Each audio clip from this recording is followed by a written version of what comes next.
Epstein himself didn't run the empire, but he was an employee. Yet what the mainstream media, perhaps intentionally, obfuscates is his actual role as a Mossad agent, peddling blackmail for influence on behalf of Israel. Internal FBI documents leaked in the Epstein files show his training by Ehud Barak, such as one from 2020 directly documenting his work for Mossad under the former Israeli PM.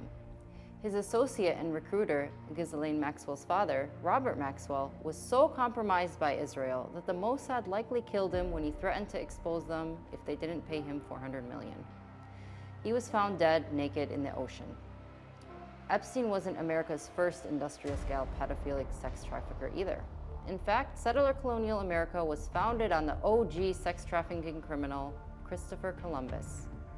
In a 1500-dated letter to a friend of the Spanish Queen, he writes, "There are plenty of dealers who go about looking for girls. Those from 9 to 10 are now in demand, and for all ages a good price must be paid."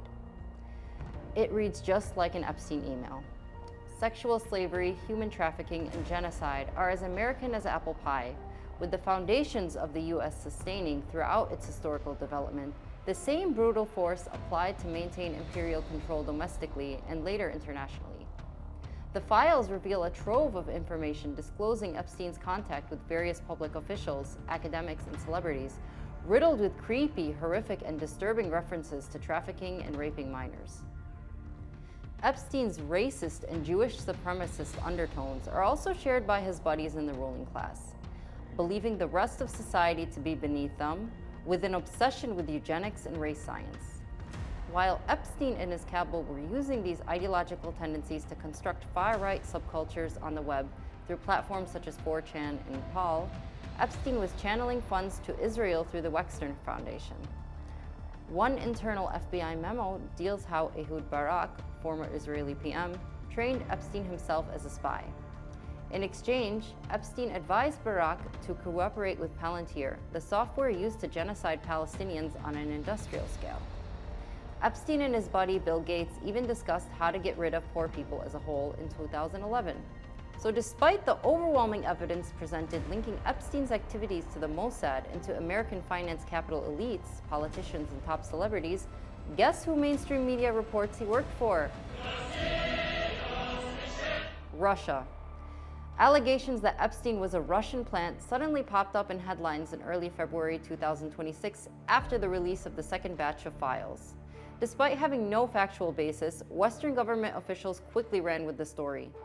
Polish PM Donald Tusk announced he would even probe the possible links between Epstein and Russia, legitimizing the absurd claims.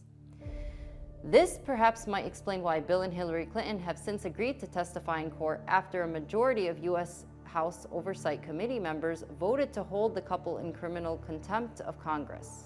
Hillary Clinton's 2016 candidacy for president birthed the original Russiagate hoax, where Donald Trump's 2016 election victory was pinned on Moscow's influence, fabricating a national scandal that precipitated into the US-backed NATO-led war on Russia, beginning in 2014 but culminating post-2022. The plot thickens, as the source given in many of these new reports is none other than MI6 agent Christopher Steele, a British spy focusing on Russia since the onset of the USSR's collapse, and architect of the original 2016 Russiagate hoax. As early as 2018, Steele pushed the FBI to accept allegations that Trump was being blackmailed by Russia, a claim central to Russiagate, and once again resurfacing in narratives that divert attention from the obvious Israeli role in meddling in US affairs and redirect blame towards Moscow. It seems recycled from earlier Western reporting, including UK Foreign Office papers released in 2003 that claimed Maxwell was a Soviet agent, or, quote, a thoroughly bad character almost certainly financed by Russia. And today, Europe is desperate for a resurgence in US support as NATO's drums of war beat louder and louder against Russia. The US has attempted to taper off aid and get NATO to foot the bill, but unfortunately Europe has failed to offset the US drop in aid.